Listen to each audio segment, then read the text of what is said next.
Okay, so check it. October 28th, 2009. Another swine flu update. Did you hear the one about the 3 little pigs? Yeah, there was a state fair in Minnesota, I believe the weekend before the last, where there were 3 piglets displayed at the state fair who were said to have the swine flu. Yes, when you're trying to protect a population of citizens from a disease that you have declared to be in the stages of a global pandemic, the best thing that you could possibly ever do is display pigs that possess this disease that you supposedly do not want anybody to catch. The news people, in their typical talking to grown adults as if we were children, maybe it's because many of you seem to have an understanding that is at the level of a child's. Maybe that perception by the media of you is warranted, but anyway, the media said that the pigs had never been around other pigs, but yet they have swine flu, which got me to thinking, well, then they must have been raised in a laboratory and injected with such. And then sure enough, the next word to come out of the reporter's mouth was, in fact, boys and girls, it is believed that these pigs received the virus from humans. No, really, you think so? In this area, a special high school for like gifted and talented that has only like maybe 300 students, they closed because they said 15% of the students came down with swine flu.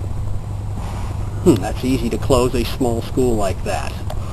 And you know, being that they're high school kids and have a little bit better communication skills than, say, elementary school kids, you know, they can get the message out there that swine flu's bad. Swine flu's everywhere.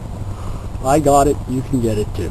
There's another school where some children do not have the best communication skills. Some kind of school for retarded children. All of them are receiving the vaccine pending the permission of their parents. Of course, the permission is probably more of a coercion, scaring the parents, who already have to have so much faith in their doctors as it is. So why not pile on one more critical decision they must make concerning the welfare of their child?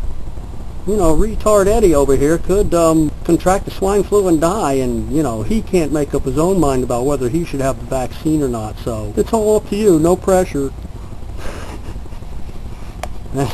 Then another segment of the population that has no decision in the taking of a vaccine, which is the unborn babies that mothers are carrying, being injected on a wide scale in this area. So that sounds fair, doesn't it? But I don't want to put any pressure on you. If you don't want to take the vaccine, you don't have to. Funny how the disease, it seems to be breaking wide open, according to news reports, now that the doses have hit somewhat, though not as many as the CDC, the Center for Disease Control, would like to have out on the streets here, being administered. You ever wonder why they call it the Center for Disease Control? Why don't they call it the Center for Disease Elimination? Or the Center for Fighting Disease? I guess it don't matter, because all government acronyms just about are the exact opposite of what they really are. So the Center for Disease Control would probably really be the Center for the Spreading of Disease. So maybe it's more accurate to call it the Center for Disease Control, because they are like controlling it. Or maybe they're not controlling it. 1984 doublespeak. Anyone? Also, there are reports from certain people I have heard on radio shows call in and say that they work in hospitals, whether they're nurses or doctors or some other, LPN or nursing assistants or, people that run around in the hospital wearing the scrubs and who aid the patients in one capacity or another, are saying that even standard, good old-fashioned flu that kills 36,000 people every year in this country, around the world, I forget what the official stat is, of that kind of flu in the hospital is being diagnosed mandatorily and listed and counted as being a case of swine flu.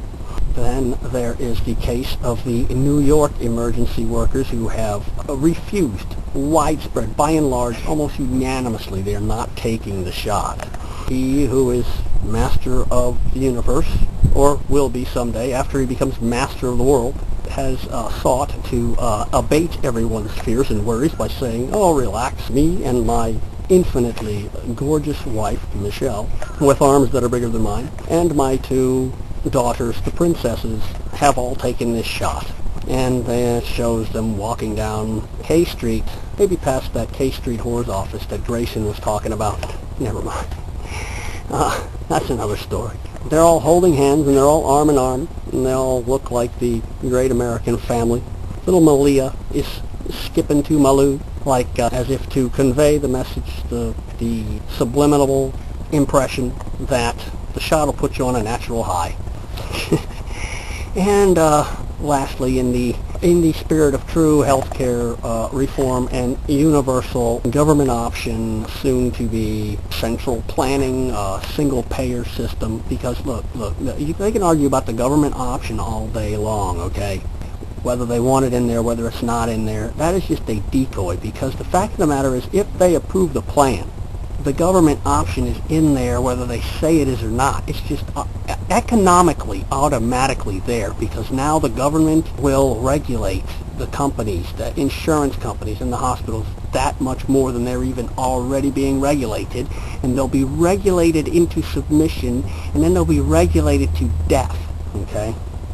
And then the government will mandatorily have to pop up and just martially install a healthcare system if it is done by no other way than by just crushing all the others with legislation and regulation and inspection and compliance and fines and fees and lawsuits and imprisonment and shutting down and just killing it, okay? So if they approve this plan, all civilian, commercial, private sector health insurance will die within a matter of a few years' time, because they're going to do everything bold and swift, just like they do everything else, boldly and swiftly, in a bold, swift manner, bold and swift. That's Obama's way. Just to show you the government, they're having such a problem delivering this vaccination to where it needs to be, and then meanwhile you can go into Walgreens and they got signs on their marquees and get the damn thing for $25. So, there you go. So, does that not speak volumes for itself in favor of a free market and against the government? Huh? Think about that later.